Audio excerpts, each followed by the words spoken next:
Hello there, thank you for joining me today. My name is Molly and this is my channel where we have sewing, crafts, and fun. Today we are going to talk about a trip I took last week to the other side of the state to pick up something I have always wanted, a vintage sewing machine. I have 5 sewing machines now and it's probably way too many for one person to have. Treadle sewing machine. I've been looking for one that I can use for a really long time.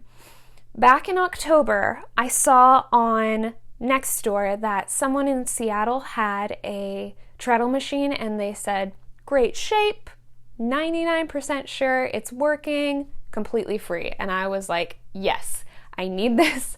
We're gonna go pick it up right now. Me and my dad hopped in the car and we picked up the sewing machine. It was not in great shape. I feel really lucky that I got to have the time with this machine to display it in my space, but I really wanted to find a working option, something that I could be making clothes on. I was talking to my godfather. He mentioned that his wife's sister, Cindy, had a sewing machine. I had seen this sewing machine before and actually tried to sell it for Cindy when I wasn't interested in sewing. I had taken a big break. She still hadn't found anyone to pass it on to, so I asked if I could have it. I knew that I wouldn't have much fun going on this trip by myself. Luckily, my dad was up for picking up the sewing machine with me. We piled into the car at 8:30 in the morning and drove from the greater Seattle area all the way to Spokane.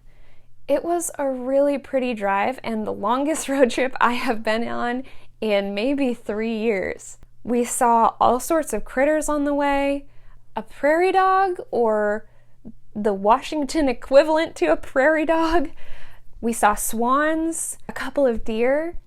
It was really special. While we were on our way, I got to really appreciate the landscape of the state. Washington is an interesting place because on one side you have green, lush forests. On the other side, you have this wide open farmland. It's all flat, not anything like what we have at home. So it was really nice to be able to go through there.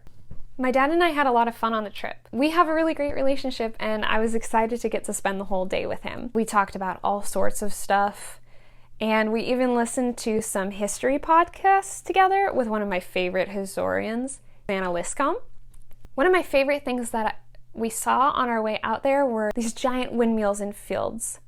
I was just amazed at how big they were. We also stopped at a beautiful viewpoint on the Columbia River, I think. I'll put it up here if I'm wrong. Is it a lake or a river? It's a river. Columbia? Yeah, that's the one.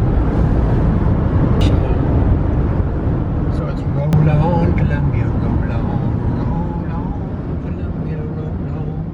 Your power is turning the darkness to dawn. Roll on, Columbia, Columbia, roll on. The view was gorgeous and it was nice to stop somewhere so beautiful. A lot of the time when I've been on road trips, the mindset has been very like, go, go, go, we gotta get to where we're going. But traveling with my dad was wonderful because we were very much on the same page about where we wanted to stop. Once we got to our destination, we headed straight to Cindy's house and I was so surprised. I hadn't seen her probably for 10 years and she is so sweet. I thought we were just gonna pack up the sewing machine and go and get out of her hair, but she had us stay for 2 hours and we chatted about all sorts of stuff. When she found out I like vintage things, she took me down to her basement and she let me pick out vintage hats that her aunt used to wear and a coat, and I can't wait to show them to you, but that'll be in another video. She was so generous. It was really kind of her. The sewing machine itself was perfect, and I will give you a tour to that a little bit later, but I also wanted to show you one of my favorite places in the world. While we were on the east side of the state, we decided to go into downtown Spokane and take a look at the Davenport Hotel. This hotel has been in Spokane for ages and it has the same original interior design that it's always had. It's just so beautiful, so old-fashioned. I got to go into their bar, the Peacock. What do you think of our trip so far? So far so good. We're having a great time. Yeah. Yep. I'm enjoying hanging out with you. Yep, me too. Same with you. Good. We got the sewing machine and it looks like a good thing. Yeah, I like the look of it. Walls upstairs are filled with history of the hotel and even have artifacts from people who have stayed there, including Bing Crosby. Look at this. This is JV basketball. Number 3 is Bing Crosby. He looks so little. Yeah.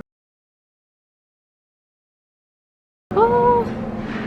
The Marie Antoinette ballroom, complete with its own guillotine. Sorry. Gosh, I hope not.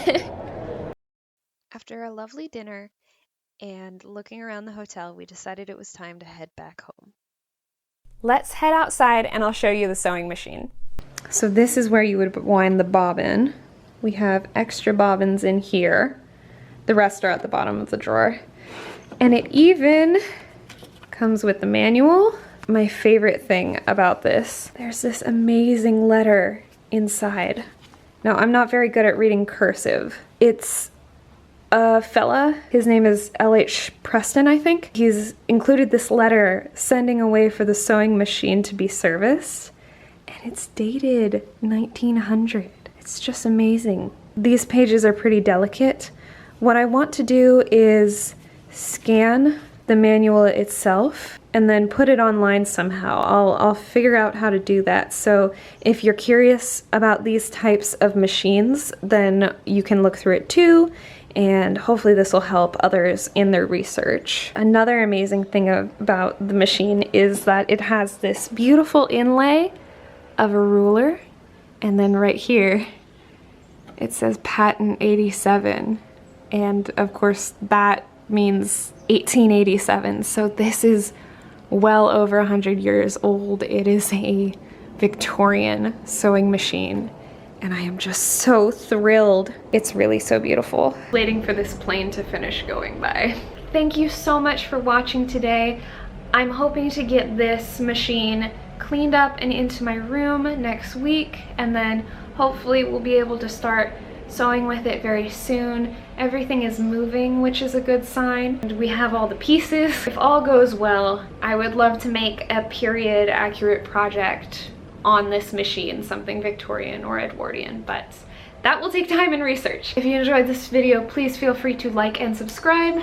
We'll have lots more coming on the way. Be brave and do your best. All right, bye.